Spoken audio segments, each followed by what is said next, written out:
Magandang araw po sa inyong lahat, mga minamahal kong mga magulang at kapatid sa Panginoon. Minsan pa, ako po ang inyong lingkod, si Pastor Ruel Camya po mula po dito sa Winnipeg, Manitoba, Canada, para po sa ating pag-aaral ng salita ng Diyos ngayong umaga.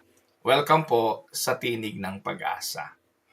Bago po tayo magsimula ay nais ko munang batiin ang aking pong tita dito sa Winnipeg. Tita Mai, happy birthday sa iyo. Alam ko nasa trabaho ka na ngayon. Dalangin ko ang patuloy na pag-iingat sa iyo ng Panginoon, kalakasan sa iyong pangangatawan, at patuloy na biyaya ng buhay espiritual. Mag-ingat ka, Tita Mai, and enjoy your day. Happy birthday sa iyo. Patuloy kang pagpalain ng Panginoon. Mga kapatid, magpapatuloy po tayo sa ating pag-aaral at ang ating pong topic ay continuation ng ating series on the Book of John. At ang ating pong pag-aaral ay pinamagatang Healing at Bethesda. Ito po ay nasa John chapter 5 verses 1 hanggang 15. At ito po yung ating susuriin at ating pag-aaralan ngayong umaga. Samahan po ninyo ako at ating pong basahin ang mga talata. Sometime later, Jesus went up to Jerusalem for one of the Jewish festivals. Now there is in Jerusalem near the ship gate a pool, which in Aramaic is called Bethesda and which is surrounded by 5 covered colonnades. Here, a great number of disabled people used to lie, the blind, the lame, the paralyzed.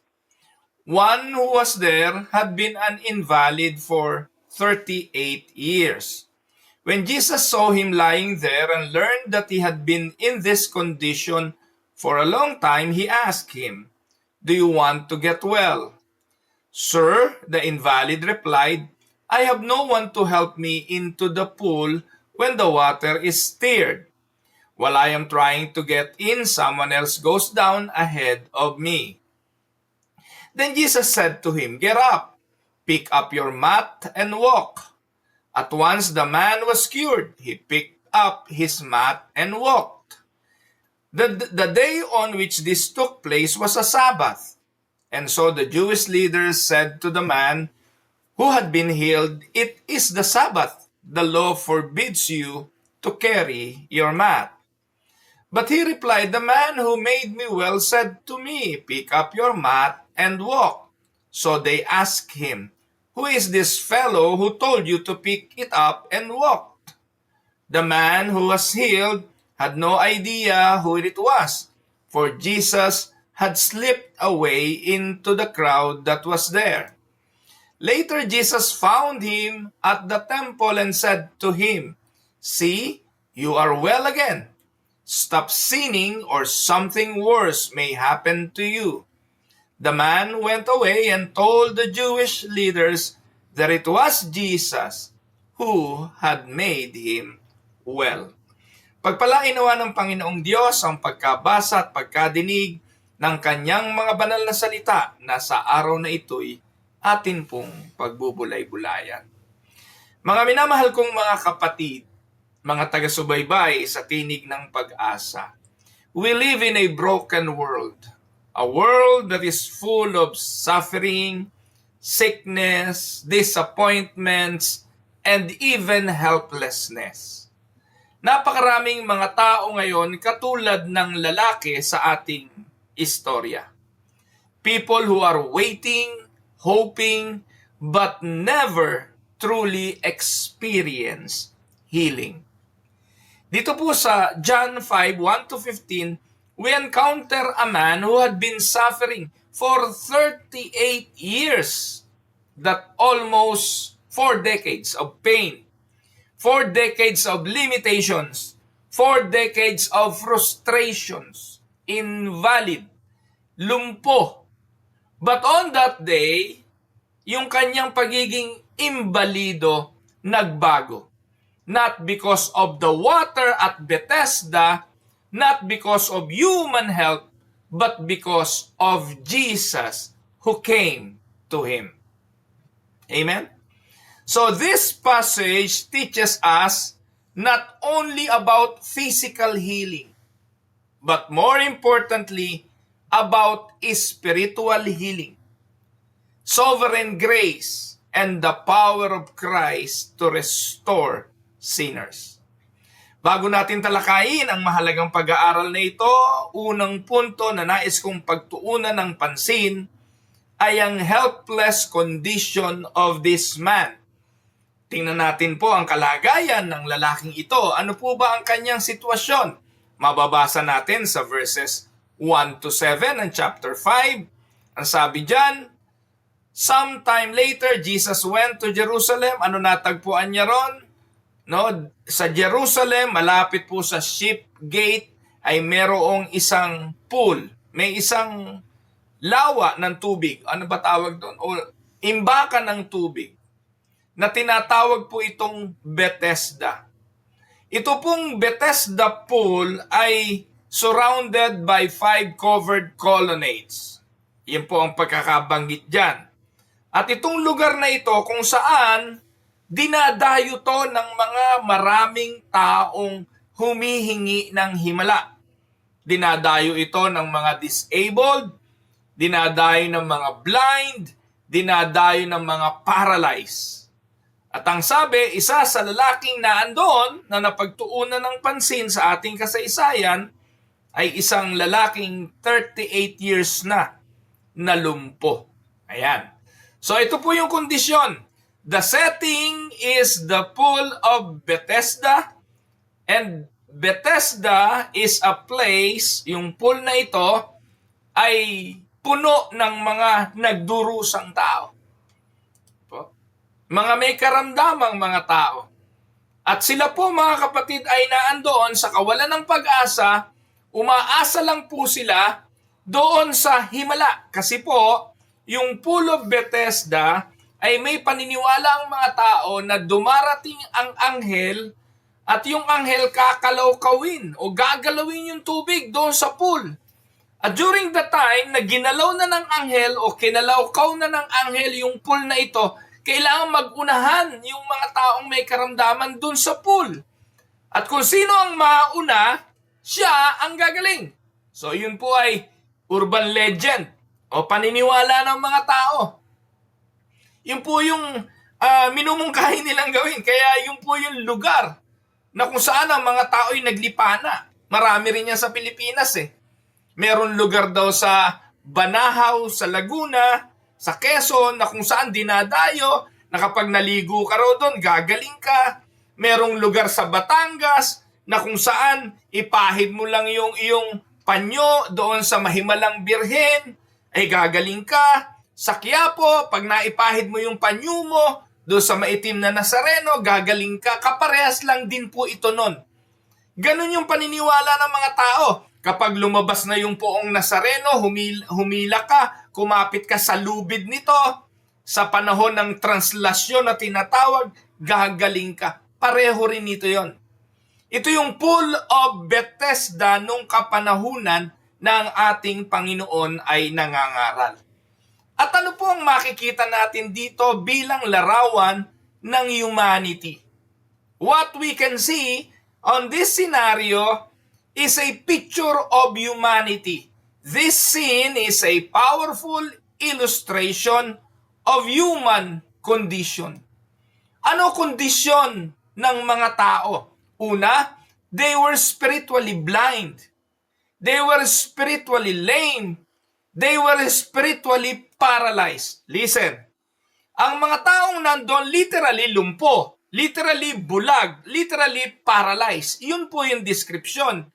Pero mas marami pang mga taong nakapaligid sa kanila at naando doon, hindi man lumpo, physical, hindi man bulag, physical, hindi man paralyzed, physical, ay bulag, lumpo, paralyzed sa spiritual. And this reflects what the scripture teaches. Ang sabi ng banal na kasulatan sa Efeso 2:1, ang sabi ni Pablo, as for you, you were dead in your transgressions and sin, in which you used to live when you followed the ways of this world, and of the ruler of the kingdom of the air, the Spirit who is now at work in those who are disobedient. Ito ang larawan ng mundo. Ang mundo na wala sa Panginoong Hesukristo'y bulag. Ang mundo na wala sa Panginoong Hesukristo'y lumpo, walang kapasidad. Ang mundo na wala sa Panginoong Hesukristo ay paralyzed. At ang deskripsyon ni Pablo rito, ang mundo na wala kay Kristo ay patay. Kaya nga po sa Roma 5:6 sabi ni Pablo, you see, at just the right time, when you were still powerless, dead, crippled, paralyzed, lame, blind, during those moments and during those times, Christ died for the ungodly. Ibinigay ng Panginoon ang kanyang buhay nung tayo makasalanan pa, nung walang kakayahan, nung tayo bulag, nung tayo patay, nung tayo'y nasa kadiliman pa. Kaya nga, ang ating paniniwala dito, ito yung doctrine of total depravity. Man is not sick only, man is spiritually dead, unable to save himself.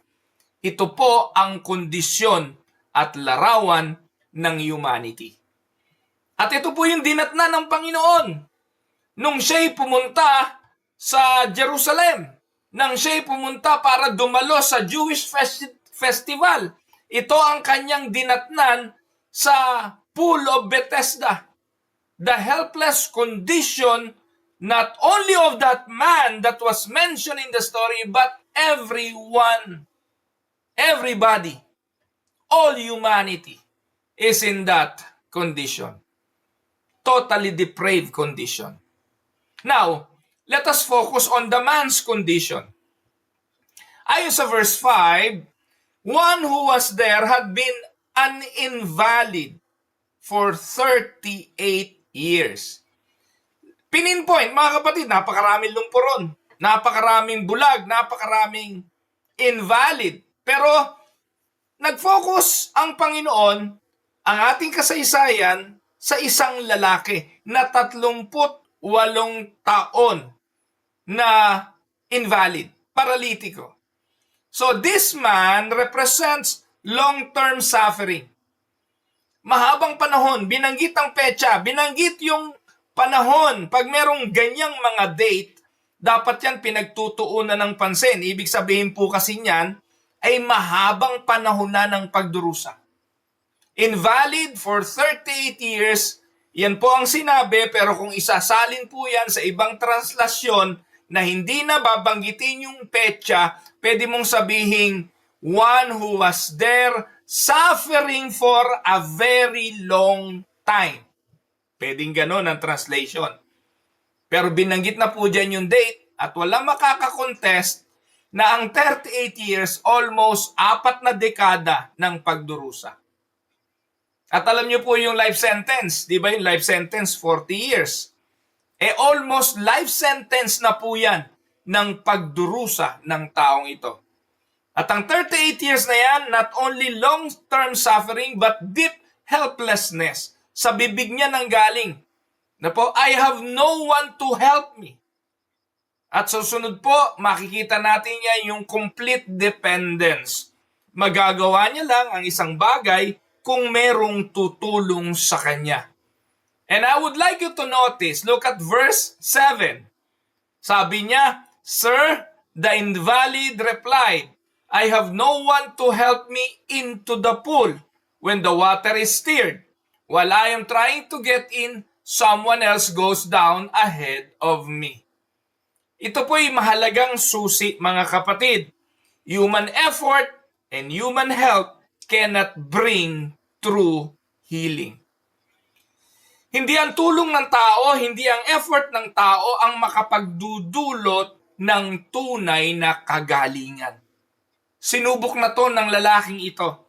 Hindi po binanggit kung gaano na siya katagal na sumusubok na makipag-unahan. Hindi po binanggit ng Bible kung gaano na niya ninanasa na ilang panahon na siyang nandun sa lugar na yon trying to be on the pool of Bethesda para gumaling. Pero ano sabi niya? While I am trying to get in, someone else goes down ahead of me. Now, ano ba yung ninanasa nila? Ito ba talaga yung makapagdudulot ng kagalingan? Kagaya po ng binanggit ko kanina, ito po'y false hope.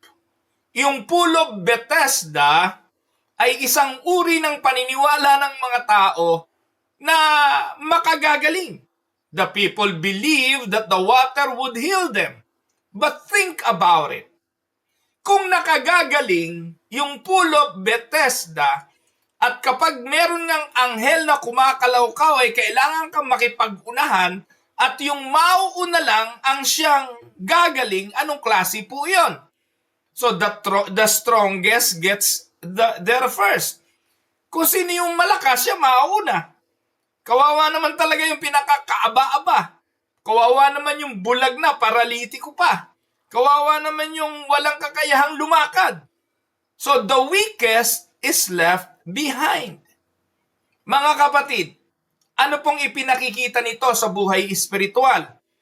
Ito po mga kapatid ay katulad ng tinatawag na salvation by works. Only the fast or the strong succeed. And the helpless are excluded. Di ba yung salvation by work? Consider this. If salvation is by work, papaano makapaglilingkod sa Diyos ang mga taong walang kakayahan? Katulad ng bulag, ng pipi, ng bingi. Papaano sila? Sila po ba'y excluded na sa paggawa para sila ay maligtas? Mga kapatid, if we are going to consider the man on the cross na sinabihan ni Jesus na ngayon din ay isasama kita sa paraiso, wala pong ginawa yun para maligtas, kundi ang sabihing Jesus, pagdating mo sa iyong kaharian, remember me. That is what salvation is. Salvation is not by work. No, hindi po yun gospel. Ang gospel ay iba. The gospel is different. Ano ibig sabihin nun? Yung gospel po ay sovereign initiative of Christ. Ang salvation, ang pagliligtas, ito po ay sovereign initiative of Christ. Sino po ba nagliligtas? Yung tao ba na ililigtas o yung Diyos na nagliligtas? Kung ang Diyos ay nagliligtas, meron ba siyang kailangang requirements para yung kanyang ililigtas ay maligtas niya o hindi niya maligtas? Nakasalig ba yung kondisyon doon sa ililigtas o doon sa nagliligtas? Let us look at the succeeding verses. Makinig po kayo mga kapatid. Sa John 5:6-9, when Jesus saw him lying there, sino ba nakakita? Si Jesus o yung lalaki? So dito po, kung ang pag-uusapan natin ay ang connection ng tao sa Diyos at ng Diyos sa tao. Sino ba ang nauunang lumapit? Ang tao ba? O ang Diyos ba? So dito po sa talatang ito, makikita natin when Jesus saw him lying there and learned that he had been in this condition for a long time, he asked him, "Do you want to get well?" So yung verse 6, napakahalaga nito. When Jesus saw him lying there, ano pong ibig sabihin nito? Kung atin pong uunawain mga kapatid, ang paglapit ng ating Panginoon sa mga makasalanan ay laging tema ng banal na kasulatan. It is Jesus who seeks the helpless. Ang realidad, man did not look for Jesus. It is always Jesus who came to seek and save. Naparito ang anak ng tao para hanapin at iligtas ang masama. Jesus came to save. And this reflects the sovereign grace. God is the one who initiates salvation. Sabi ng John chapter 3 o Romans chapter 3 verse 10, no one is righteous, none, not even one. Pagdating ng verse 11, no one understand, no one seek God. We do not seek Him. Romans 3:10-11, as it is written, there is no one righteous, not even one. Meron bang righteous? None. Hindi naman sinungaling si Pablo dyan eh. Meron bang matuwid? Wala. Meron bang naghahanap? Wala. Meron bang nakakaunawa? Wala. Ikaw na nakakarinig ng salitang ito, kung nauunawaan mo ito, purihin mo ang Diyos, pasalamatan mo ang Diyos dahil hindi lahat ng tao mauunawaan ang mensahe ng Diyos. It is only God who grants wisdom. It is only God who grants knowledge. It is God who grants faith. Only when God opens the heart. Only when God regenerates the dead spirit. Only when God made your spirit alive. Tawag doon, born again. Kung hindi gagawin yun ng Diyos, kahit anong tumbling ng preacher, kahit anong sermon, hindi mauunawaan ng taong makasalanan. In fact, si Jesus, He often speaks of parable para lalo pang itago ang katotohanan sa mga taong makasalanan. At inire-reveal lang ito ng Diyos sa mga taong Kanyang piniling iligtas. That is how it is. Ilan ang lumpo sa pool of Bethesda? Ilan ang bulag? Ilan ang suffering people? Ubod ng dami. But one person got pinpointed. Ang sabi, Jesus saw him. When Jesus saw him lying there. Si Jesus ang naghahanap. Hinanap niya si Zaccheo. Hinanap niya si Pablo. Hinanap niya si Lydia. Tinawag niya si Felipe. Tinawag niya si Andres. Tinawag niya si Pedro. Tinawag niya ang mga alagad. And the first question of Jesus is, John 5:6, when Jesus saw him lying there and learned that he had been in this condition for a long time, ano tanong ni Jesus? Do you want to get well? Kapatid, alam mo ba na ang tanong na ito ay tanong din sa iyo ng Panginoon ngayon? Do you want to get well? Kapatid, sino po ang mangangailangan ng kagalingan? Yung naniniwala na siya ay may sakit. Amen? At sa mundong ito, napakadalang ng taong naniniwala na kailangan niya ng kagalingan. And I'm talking spiritual matter here. Sapagkat ang lahat ng tao naniniwala, wala siyang kasalanan di ba? Ay naku, hindi ako guilty, wala akong kasalanan. Ay naku, hindi ako nagkakamali. Ang tingin natin sa ating mga sarili, tayo'y matuwid sa harapan ng Diyos. But then again, the human condition according to the verse, Romans 3:10, no one is righteous, none, not even one. At ang nangangailangan ng healing, ano sino? Sabi ni Jesus, tinatanong, do you, sabi diyan, want to get well? At first, this seems obvious. Sino ba naman ang hindi mangangailangan? Paralitiko ka, 38 years. Pero ang tanong sa iyo do you want to get well? Naalala niyo po ba ang bulag na si Bartimeus? Si Bartimeus bulag, nang nakatagpo na siya ng Panginoon, ang tanong ni Jesus sa kanya, what do you want me to do to you? Lord, I've been blind for so many years. Then you are asking me now kung anong gusto ko? Hindi ba obvious? But Jesus is asking, do you truly desire change? Are you willing to leave your old life behind? Buhay espiritual at sa pisikal, hindi nagbabago ang tanong ng Panginoon. Sa kanyang mga disipulo, sa rich young ruler, ang hamon ng Panginoon, ano sabi niya? Deny yourself, carry your cross, and follow me. Are you willing to leave your old life behind? Mga kapatid, many people want relief, but not transformation. They want food, but they don't want suffering. They want prosperity. Kaya nga ngayon ang nagtatagumpay na simbahan, mga simbahang Pentecostal, mga charismatic, na walang isinermon kundi aasenso ka, yayaman ka, magkakapera ka, magtatagumpay ka dahil sa pananampalataya mo kay Kristo. Malayong-malayo yan sa turo talaga ng Ebanghelyo. People are encouraged to follow Jesus for the relief, but not to change.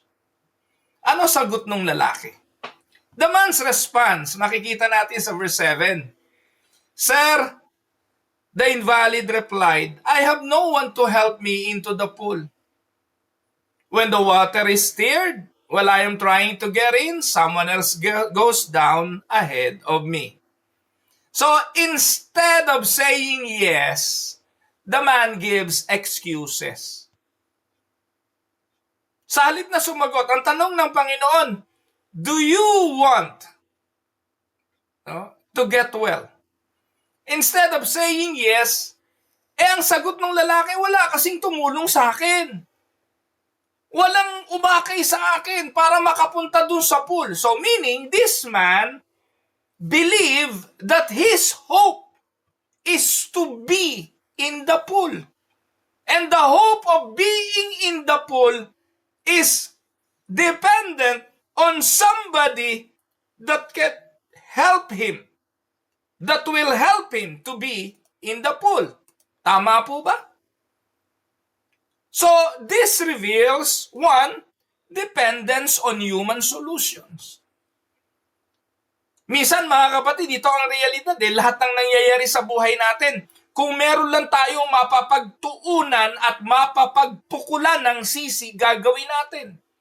Kaya ako nandito ngayon dahil kay ganito. Kaya ako nandito ngayon dahil kay ganoon. Kaya ako mahirap kasi mahirap ang mga magulang ko. Kaya ako mangmang, wala akong pangpapaaral. Kaya ako ganito kasi ganoon. Lumang tugtugin na yan. Yan din po ang katwiran ni Adan nung siya ay kinakausap na ng Diyos. Kung hindi dahil sa babaeng binigay mo, hindi ako nandito. Ang sagot ng babae, kung hindi dahil sa ahas na yan, wala ako dito. This reveals dependence on human solution. And this is the irony. The answer of the man reveals misunderstanding of Jesus. Do you want to get well? Ang sagot ng lalaki, I have no one to help me into the pool.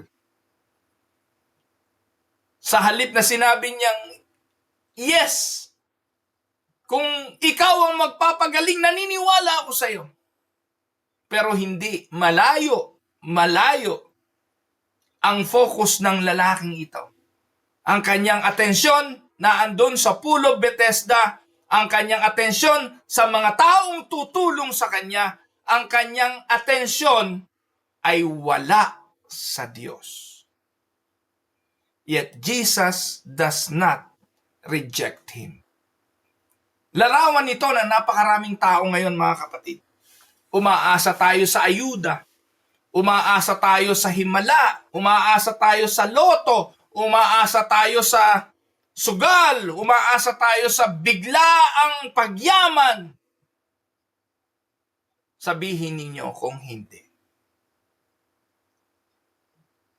Pero alam nyo, ang Panginoon, nauunawaan tayo sa ganun. Naiintindihan niya ang ating kamangmangan. Naiintindihan niya ang ating pagiging alipin ng kasalanan.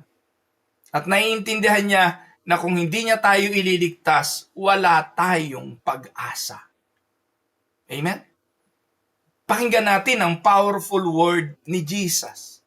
Sa verse 8, then Jesus said to him, get up, pick up your mat, and walk.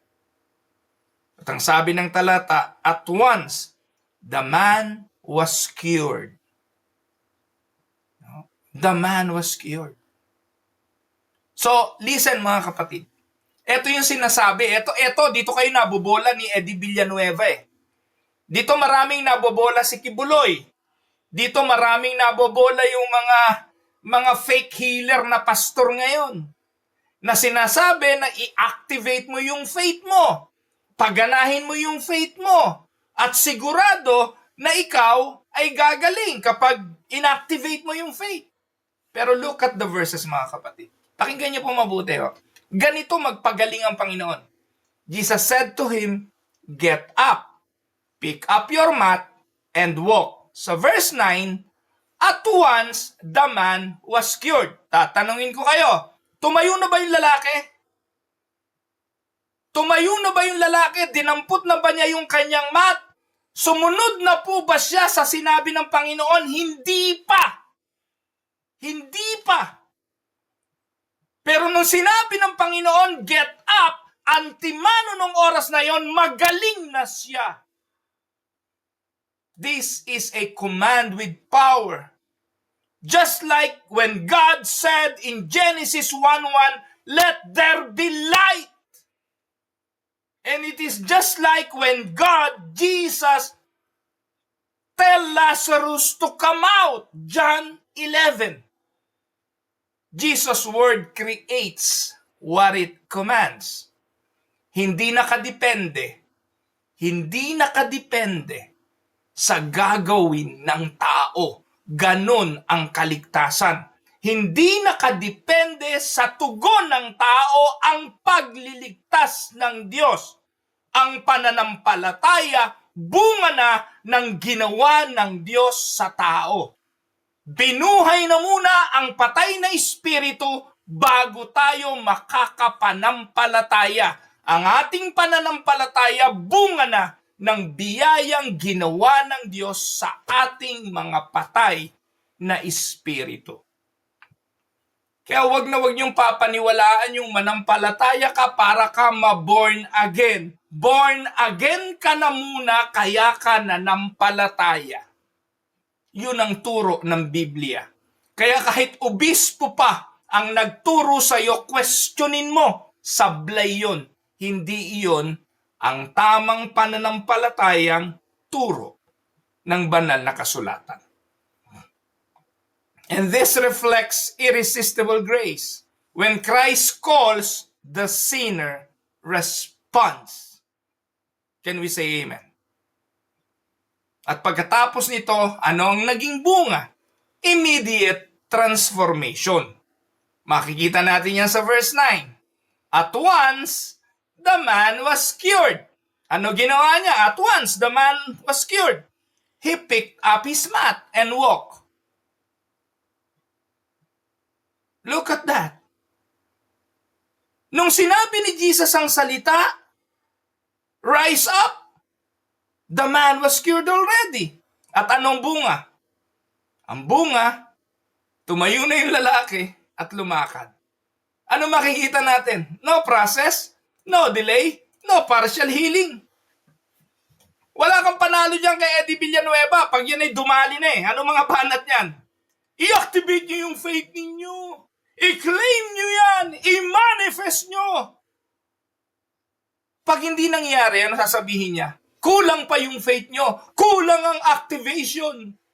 Kailangan mo pang palakasin. Puro kabulaanan at panloloko sa mga miyembro. Mga kapatid, dito, ang sinabi ng Diyos, walang process, no delay, no partial healing. If God will do something, it is not dependent on human effort. It is not even dependent on your faith. It is on His own sovereign will.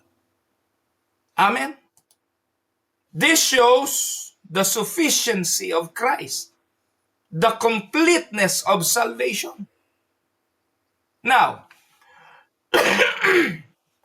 Let us look at the controversy and the spiritual blindness. Mahalaga to, mga kapatid. Sa verse 10 to 13. Sa verse 29, ang sabi, nangyari ito araw ng Sabat. Ang pagpapagaling ng Panginoon nangyari araw ng Sabat. And so the Jewish leader said to the man, sino nagpagaling sa iyo? Araw ng Sabat ngayon. Ipinagbabawal na gumawa ka ng anuman o bitbitin mo ang iyong mat during Sabat. Can you imagine itong mga taong ito? Itong mga relihiyosong ito? Itong mga taong simbahan na ito?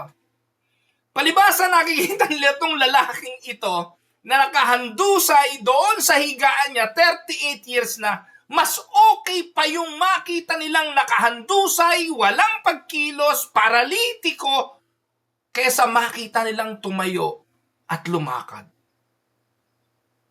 Kasi nung nakita nilang tumayo at lumakad ang lalaking ito, kino-question nila bawal tumayo, bawal lumakad, araw ng Sabat ngayon.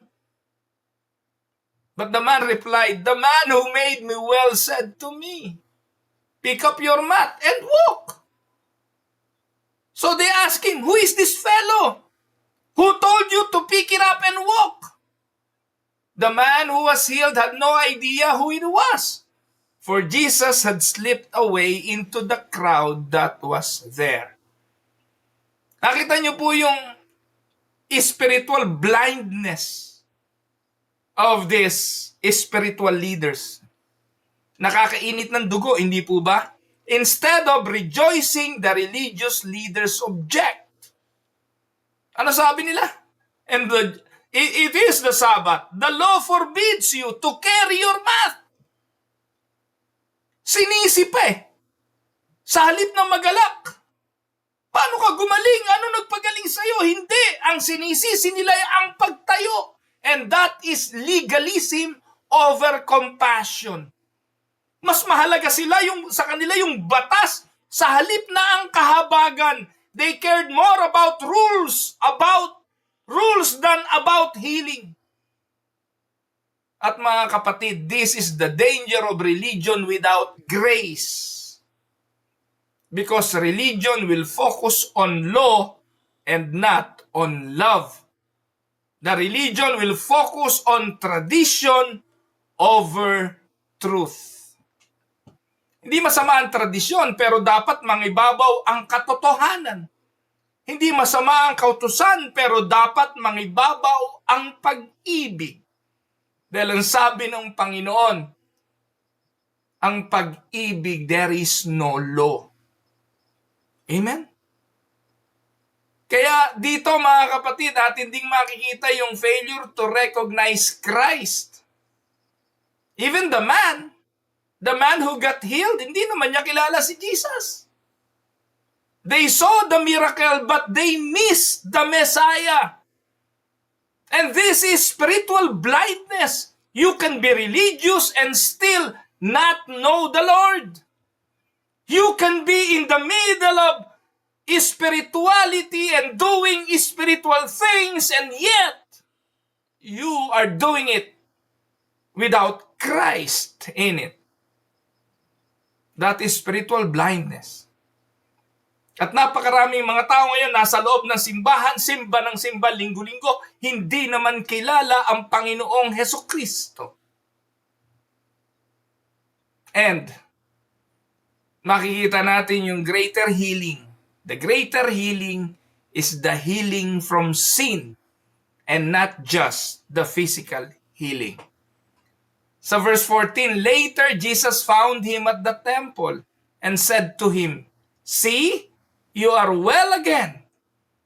So stop sinning or something worse may happen to you. So later, nakita siya ni Jesus. So ano po makikita natin dito? Take note, healing is not the end.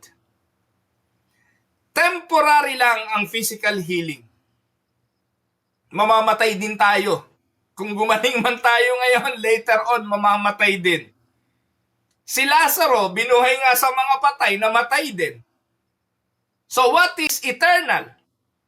Yung physical healing, temporary, pero yung spiritual healing, ito ang eternal. At sinabi ng Panginoon kay Lazaro, "Ako ang pagkabuhay ng maguli at ang kabuhayan.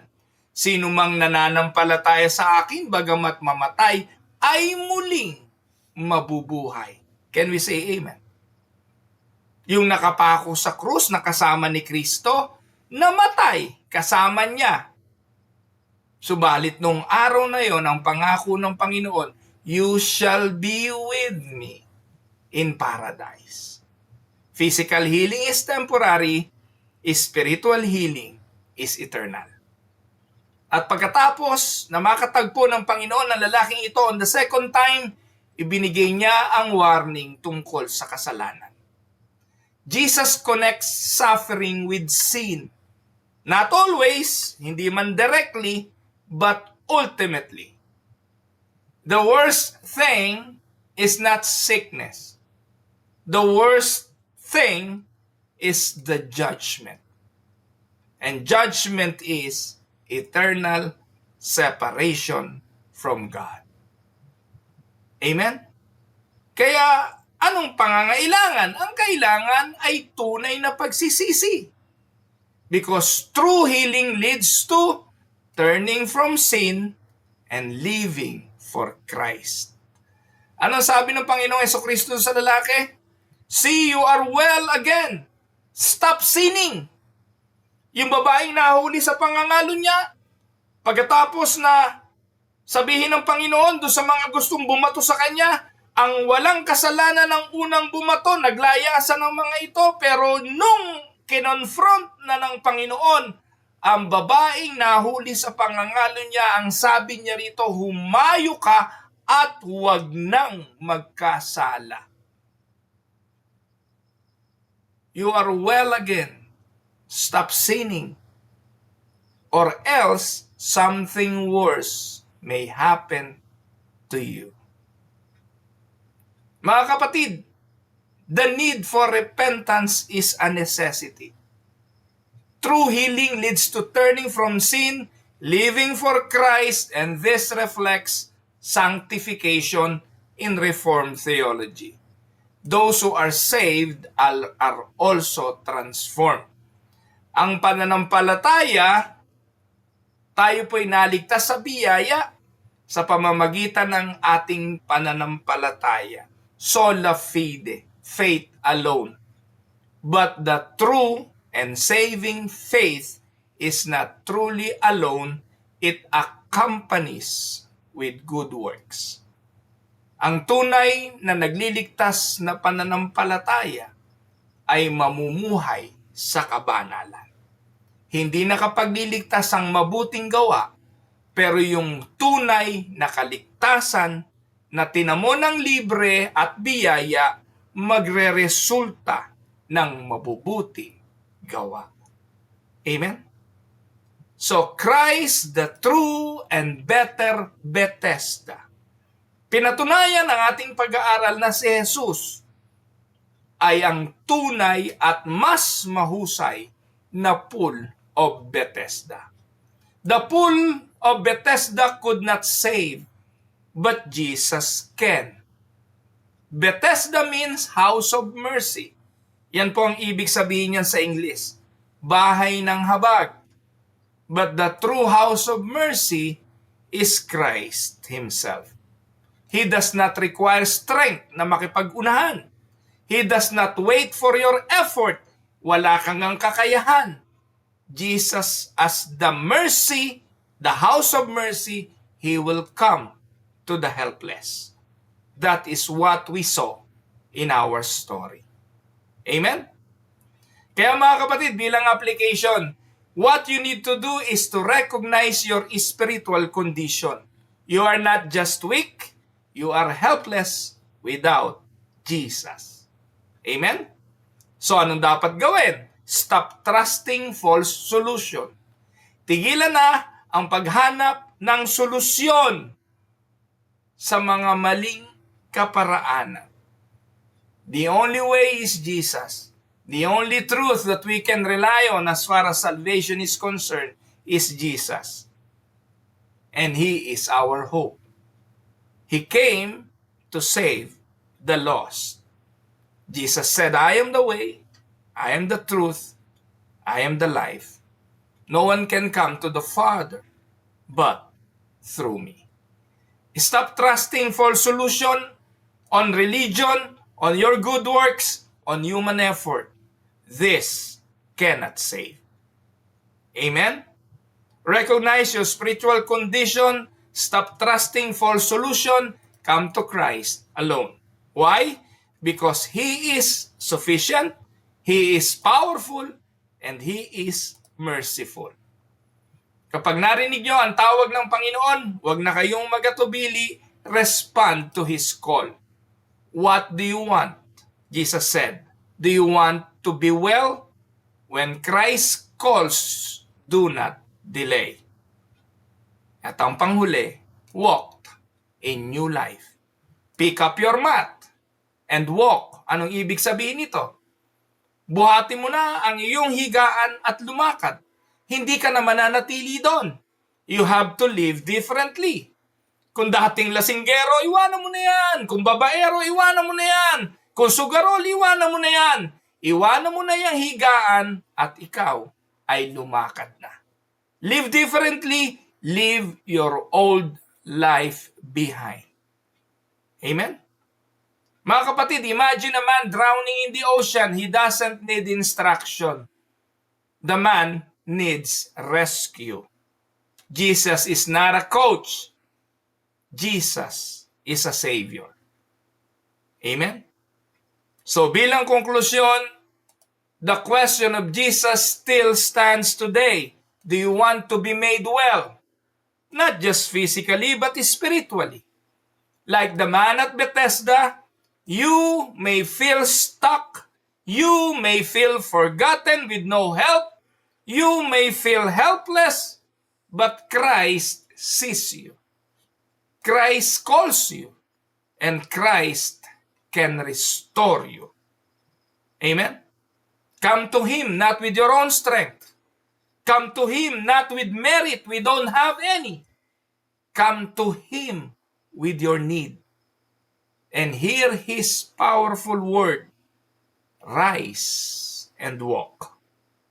Amen? Narito po ang ilang reflection questions. 1. In what ways are you like the man at Bethesda? What false hopes are you trying or trusting instead of Christ? Have you truly responded to the call of Jesus? Are you walking in the new life that He has given you? And what sins do you need to turn away from today? Tayo po'y manalangin. Ama naming Diyos na makapangyarihan, salamat. Salamat sa mga paalala. Salamat sa mensahe na iyong ipinagkaloob. Salamat sa pagpapaalala na sa aming mga sarili wala kaming magagawa. Salamat, Lord, for giving us grace. Thank you also for the gift of faith. And thank you for saving us. Sa iyo po ang lahat ng papuri, aming Panginoon. Ibinabalik namin ito sa matamis na pangalan ng Panginoong Hesus. Amen. Ako po ang inyong lingkod, si Pastor Ruel Camia mula dito sa Winnipeg, Manitoba, Canada para sa ating pag-aaral ng salita ng Diyos ngayong umaga dito po sa Tinig ng Pag-asa. God bless everyone.